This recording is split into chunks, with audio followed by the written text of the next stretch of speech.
관용은 자기와 다른 것, 자기에게 없는 것에 대한 애정입니다.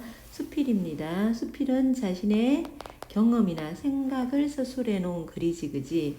여기는 당신이라는 청자를 설정해서, 이라는 청자를 설정해서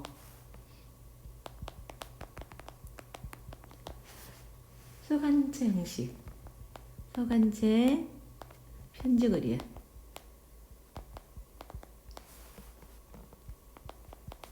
형식으로 선회를 간 글이고, 우리가 중국과 유럽 문화는 너무 잘 알아.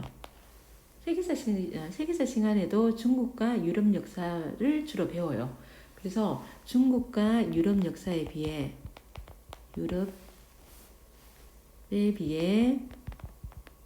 생소한 이스탄불, 터키의 수도지 티르키예라 그러지. 이스탄불의 역사를 통해 이슬람이 보여준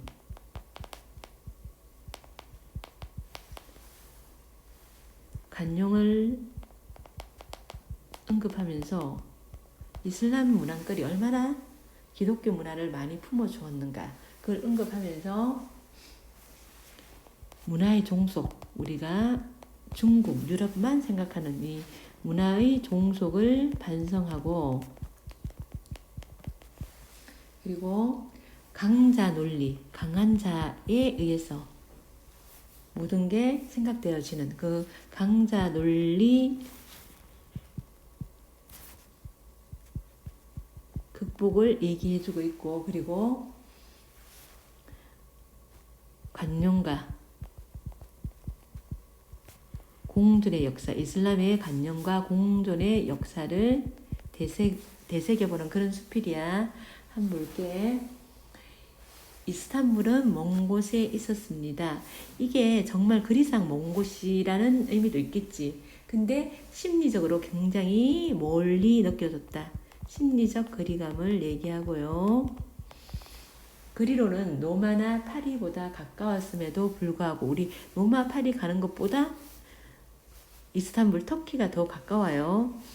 나의 의식 속에는 훨씬 더 먼 곳이었습니다. 나 글쓴이지, 그지? 글쓴이고, 이스탄불과 콘스탄티노플 그리고 비잔틴, 요게 다 있잖아. 지금 이스탄불을 얘기하는 그런 표현이야. 자, 같은 곳이요. 우리 지금 서울 한양, 서울이 옛날에 한양이었지, 그지? 일제강점기 때 경성이었고, 다 같은 곳을 얘기하는 거야. 같은 곳이 시대에 따라 이름이 달라진 것이지만,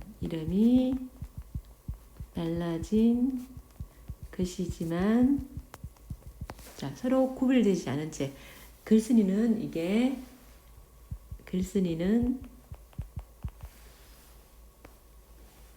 명확하게 구분을 못했다는 거야. 명확하게 구분을 못했다는 얘기고, 사실은 이게 같은 도시인지를 아는 사람도 많지는 않을 것 같아. 서로 구별되지 않은 채 흑해처럼 몽매하기만 하였습니다 하면서 자기가 제대로 구분도 못했다 씁니다 하고, 자, 경어체 사용하고 있고요. 이 아득한 거리감과 무지가 어디에서 왔는지 내게도 의문입니다. 이곳에 와서 비로소 깨닫게 된 것이지만, 그것은 나의 머릿속에 완강히 버티고 있던 이중의 장벽, 내가 이렇게 왜 제대로 구분을 하지 못했을까, 왜 이렇게 멀게 느껴졌을까 보니까 이중의 장벽 때문이었다. 그 이중의 장벽이 뭐냐면 중국의 벽과 유럽의 벽이었다. 우리 중국하고 유럽밖에 모르는 거야. 자, 그러면서 이 이중의 장벽은 중국의 벽과 유럽의 벽이었습니다. 그것은 한 마리도 우리 역사 곳곳에 세워져 있는 벽이며, 그렇죠. 지금도 우리가 세계사 같은 거 배우면 중국사, 유럽사만 많이 해요. 그리고 뭐 동남아시아사, 그리고 뭐 이런 이슬람 역사 이런 것들은 거의 안 배우지, 그지? 이게 중국의 벽과 유럽의 벽인 거야. 우리의 의식 속에 각인된 문화 종속성이라는 사실을 깨닫게 됩니다. 우리가 이 문화들만, 중국 문화, 유럽 문화만 굉장히 위대한 문화로 우리는 인식하고 있다는 거지. 자, 거대 세력 문화에 대한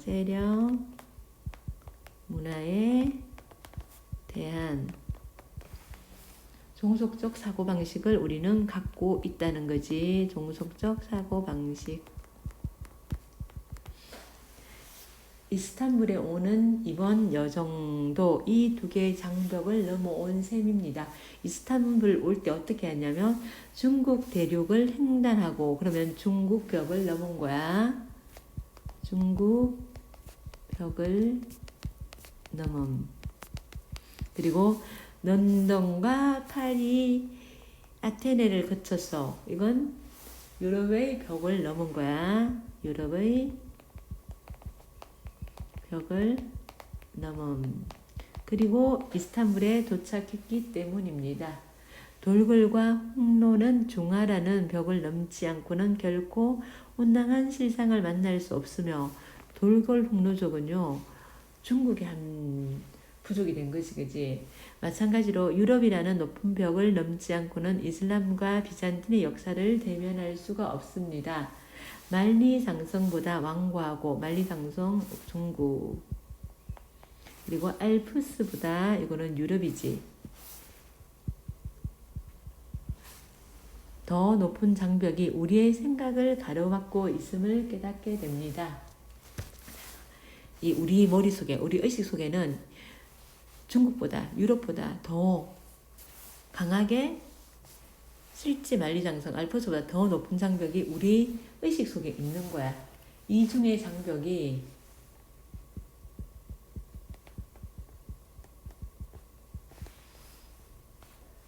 문화적 장벽으로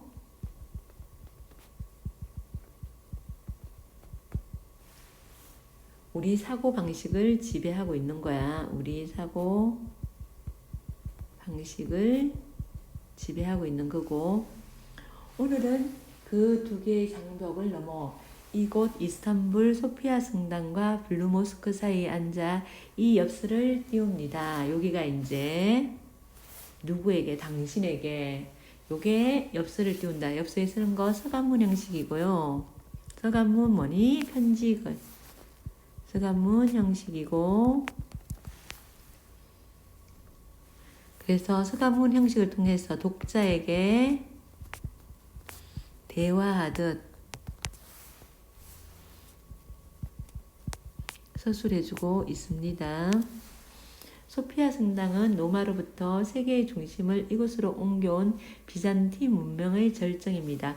소피아 성당은 비잔틴 문화의 절정이고요. 이렇게 되지. 그리고 절정입니다. 직경 32m의 도움을 지상 56m의 높이에 그것을 받치는 단 한 개의 기둥도 없이 올려놓은 불가사의한 건축물입니다. 그보다 못한, 우리 성소피아 성당보다 못한 유럽의 유적들을 예찬하고 있는 것이, 그것에 생각이 미치면 또 한 번 우리들의 부당한 편견에 놀라지 않을 수 없습니다. 소피아 성당보다 소피아 성당이 잘 알려지지 않은 이유는 뭐 때문이라고? 문화적 편견 때문이라는 거야. 소피아 성당은 엄청 불가사의할 만큼 뛰어난 작품인데, 유럽 유적지들은, 이보다 못한 유럽 유적지들은 예찬하면서 소피아 성당은 잘 모른다는 얘기야. 건물과 유적뿐이 아닙니다.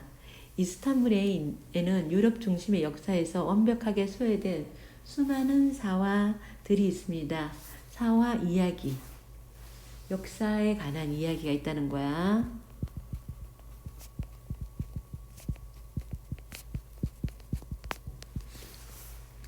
1453년 마호메트 2세가 콘스탄티노플을 함락시킬 당시 이야기들도 그 중에 그 사화, 소외된 수많은 사화 중에 하나입니다.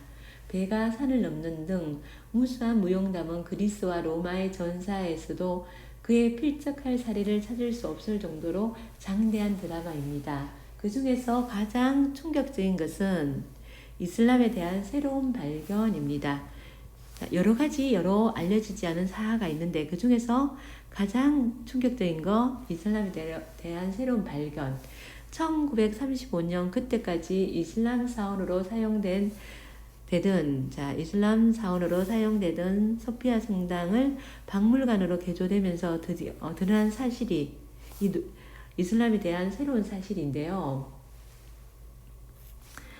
벽면에 칠을 벗겨내자 그 속에 모자이크와 프레스코로 된 예수상과 가브리엘 천사 등 수많은 성화들이 조금도 손상되지 않은 채 고스란히 나타났습니다. 그러니까 비잔틴 제국은요, 기독교 문화야. 기독교 문화고 그 다음에 이슬람이 마호메트 2세가 콘스탄티노플을 함락시키면서 이슬람 문화가 됐는데 그렇다고 기독교 문화를 없앤 게 아니야. 없앤 게 아니고 그대로 보존한 거야. 이 모자이크하고 프레스코아는 비잔틴 문화고 이걸 갖다가 없앤 게 아니고요. 그대로 있었던 거야. 그게 언제 발견됐다? 박물관으로 개조하면서 이렇게 벽면에 칠을 벗겨놨는데 그 안에 그대로 남아 있었던 거야. 그게 이제 새로운 발견인 거야. 이게 비잔틴 문화를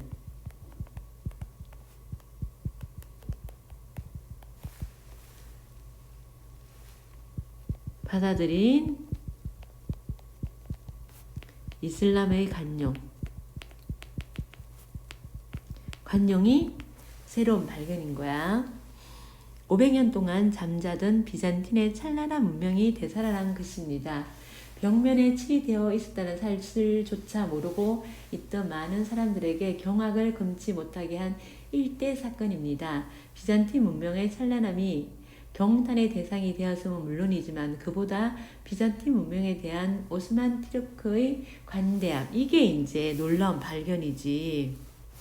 더욱 놀랐던 것입니다. 이교도의 문화에 대한 관대함, 그러니까 비잔틴 문화, 즉 기독교 문화에 대한 관대함이지. 비잔틴 문화, 다시 말하면 기독교 문화에 대한 관대함이 돋보인다는 거지. 그래서 우리가 비잔틴 문화, 500년 전의 비잔틴 문화를 이 이슬람 국가가 보존해 주었기 때문에 지금 감상할 수 있는 거야. 적군의 성을 함락시키면 통상적으로 3일 동안 약탈이 허용되는 것은 이슬람의 관례였습니다. 그러면 이 비잔틴 문화가 충분히 성소피아 성당이 충분히 훼손될 수 있었던, 파괴될 수 있었던 상황인 거야. 그 도시를 점령하면 3일간 약탈이 일어나는 거야. 그러면 거기 뭐 들어가가지고 돈 들 만한 거 다 갖고 오고 때리 부수고 막 이런단 말이야. 그러나 마호메트 2세 이 사람이 점령하고 어떻게 했냐면 소피아 성당의 말을 몰아 성당 파괴를 금지시킨 거야. 성당 파괴를 금지시켰습니다.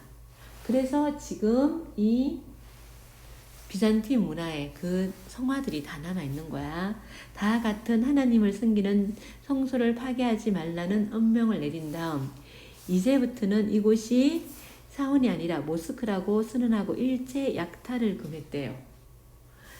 이것을 어쩌면 오스만 티르크가 그들보다 앞선 유럽 문명의 뛰어난 부분. 정화는 뛰어난 부분이야. 뛰어난 부분. 요걸 이 당시에는 비잔틴 문화가 훨씬 앞섰으니까 그 그대로 계승하겠다는 의지라고 할 수 있겠지만 내게는 이슬람의 그러한 간용이 매우 감동적이었습니다. 이게 내게는 감동으로 다가왔다는 거지. 이렇게 훼손하지 않고 다른 이교도 문화를 그대로 보존했다는 것, 그 자체가 굉장히 감동으로 다가왔다. 이슬람의 이러한 전통, 다른 문화에 대한 간용,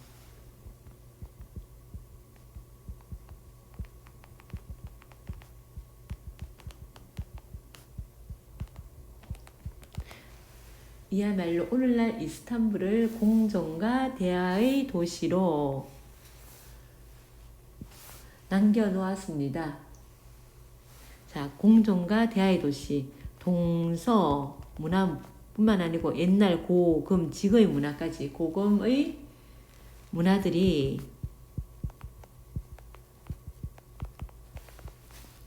보존되어 서로 영향을 주고받은, 서로 영향을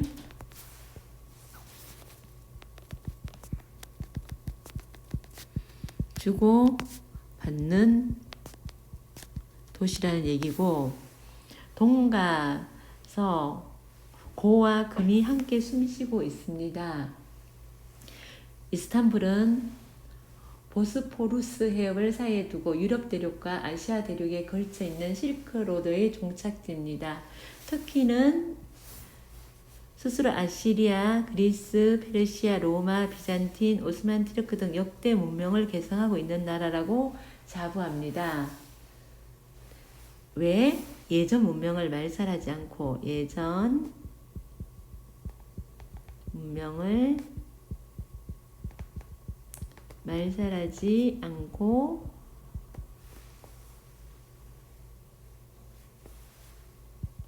새로운 문명과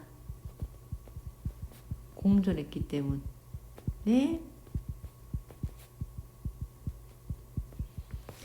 모든 문명이 같이 있는 거야. 카파도키아, 에페수스, 트로이 등지에는 지금도 그리스, 로마의 유적들이 남아 있습니다. 그래서 터키를 모자이크의 나라, 여러 문화가 있으니까, 여러 문명을 계승했으니까.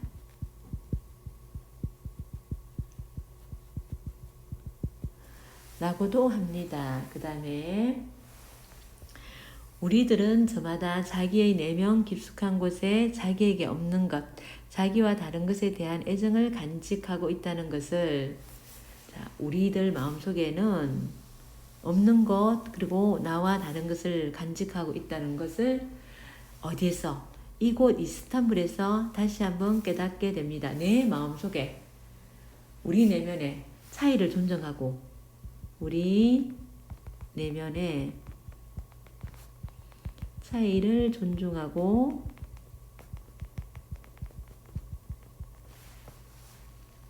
포용하는 마음이 있다는 것을, 포용하는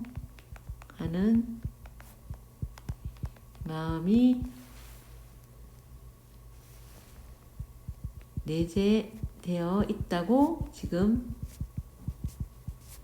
글쓰리는 보고 있습니다. 우리 내 마음 깊숙한 곳에 나한테 없는 것, 나와 다른 것에 대한 애정을 간직하고 있다. 그건 우리 내면에 다른 문화를 받아들이고 존중하고 그런 마음이 있다는 거야. 다만 이러한 내면의 애정이 간용과 하이로 개화할 수 없었던 까닭은 우리가 이제 이런 우리 마음속에 다른 문화를 받아들일 준비가 충분히 되어 있는데, 근데 꽃피울 수가 없었어. 왜 그랬을까? 지금까지 인류사가 달려온 험난한 도정 때문이었다는 생각이 들었습니다. 도정. 우리가 살아온 게 너무 힘들어가지고 그런 과정이 있었기 때문에 우리가 다른 것을 받아들이지 못한 것 같다. 타인에 대한 이해는 물론 자기 자신에 대한 깊은 성찰도 없이 가파른 길을 숨가쁘게 달려왔기 때문이라고 해야 할 것입니다. 다른 사람이 이해할 틈도 없었고요. 나를 돌아볼 시간도 없으니까 우리가 우리 마음속에는 다른 것을 충분히 이해하고 받아들일 수 있는 마음이 있는데 그걸 꽃 피우지 못했다는 거야.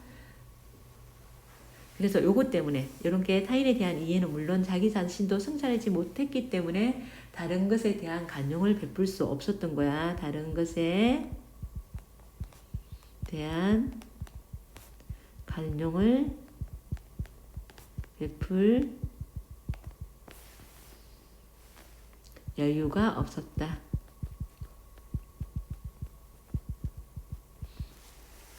그것이 어떠한 목표였건 그것은 나중 문제입니다. 그 다음에 블루모스크, 이때까지 이제 성소피아 성당 맞다. 이제 블루모스크 가볼게. 블루모스크는 이슬람 사원이지. 그래서 나는 우리 내면에 잠재되어 있는 관용을 웅장한 오케스트라로 만날 수 있었습니다. 이걸 내 마음속에 잠재되어 있는 관용이 웅장한 오케스트라도 만날 수 있을 때 뭘 봤냐면 블루모스크의 그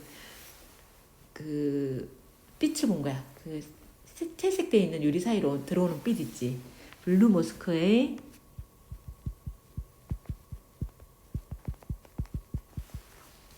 다양한 빗줄기를 보면서 웅장한 오케스트라를 만났다고 이렇게 표현하는 거야. 288개의 창문으로 쏟아져 들어오는 빗줄기가 99가지 청색으로 장식된 공간에서 현란한 빛의 향연을 연출합니다. 이것이 곧 이스탄불이 자부하는 과거와 현재, 동과 서의 거대한 합창이었습니다. 블루모스크의 빗줄기 모습에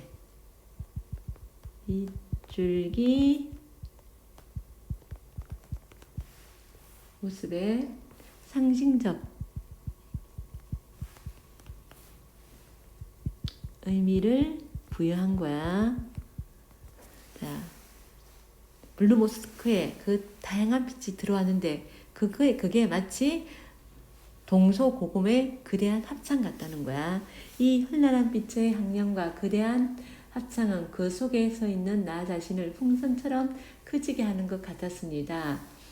자기와 정반대편에 서 있는 사람을 사랑하기로 결심했다는 한 유학생의 감동적인 변화도 바로 이스탄불의 간용이 피어낸 한 송이 꽃인지 모릅니다. 자, 자기와 정반대편에 나와 생각이 다른 사람을 사랑하기로 결심했대요. 그래서 한 유학생 누굴까요? 글쓴이겠지, 그지?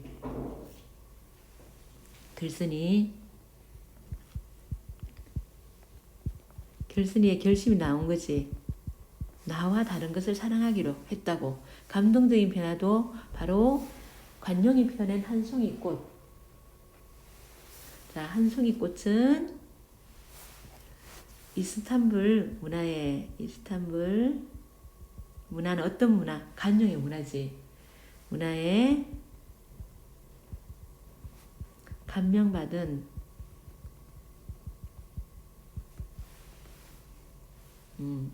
감명받은이 아니고 감명받아 변화한 글쓴이고요. 당신 가상의 청자를 설정했다 그랬지. 가상의 청자입니다.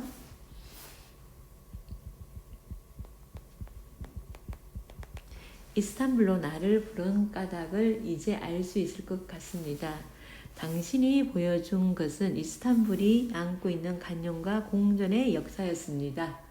이게 글쓴이가 깨달은 거지, 그지? 글쓴이가 깨달은 것. 뿐만 아니라 세계화라는 강자의 논리를 역조명할 수 있는 귀중한 시각을 안겨주었습니다.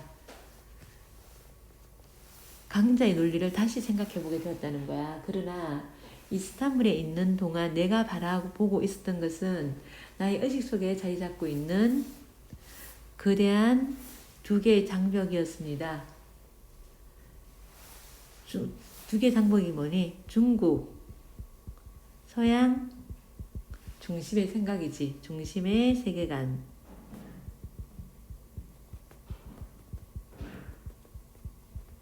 장벽은 단지 장벽의 건너편을 보지 못하게 할 뿐만 아니라 우리들 스스로를 한없이 왜소하게 만드는 굴레였습니다. 자, 틀에 박힌 중국 문화가 우수해, 유럽 문화가 우수해, 이런 틀에 박힌 종교적인 생각, 종교적이 아니고 종속적인 생각이 우리에게 미치는 영향 어떻게 해요? 우리를 작게 만든다. 영향이 우리를 굉장히 왜소하게 만드는 거야. 우리는 우리의 의식 속에 얼마나 많은 장벽, 자, 많은 장벽 어떤 이 두 개의 장벽 외에 자기중심적 가치관,